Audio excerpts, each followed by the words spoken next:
Hello vlog. Ay. Hello guys. Ayan, meron kami ngayong mga bisita. Dito kami sa beach. Ayan, dito kami sa beach ngayon. Parang parang maligo talaga. Tapos kami ay nanginan. Meron kaming natawag dito. Uod ay si cucumber. Parang ano? 2. Buhay pa? Oh, boy pa. 3. Nagataip pa nga eh. Kinikilaw daw to. Lambot pa nga. Parang tubol.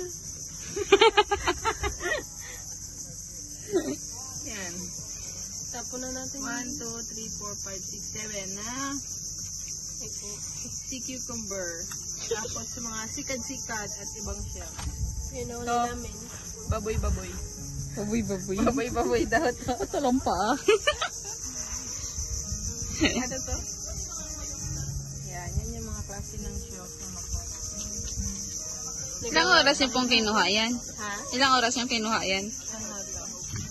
Mga 3 hours namin. 3 hours. Kaya yung mga nagabili ng shells sa palengke, huwag nyo nang tawaran yung shells kasi mahirap kunin to. Damputin mo yung isa. Totoo. Tawad pa kayo? Alam mo yung kailangan may mag-defy glass yung mata mo para lang makita mo yan. Nabasa ng tae. Lima kami ang nagdampot nito para lang mabuo tong ganito kadami. Tapos gusto nyo, 25 lang isang kilo. Nabasa ng tae. Siyempre hindi natin ito makakain ng fresh. Lulutuin sa ating ito pagod sa baka. Akala ko doon sa... Wala niyo. Balik na natin.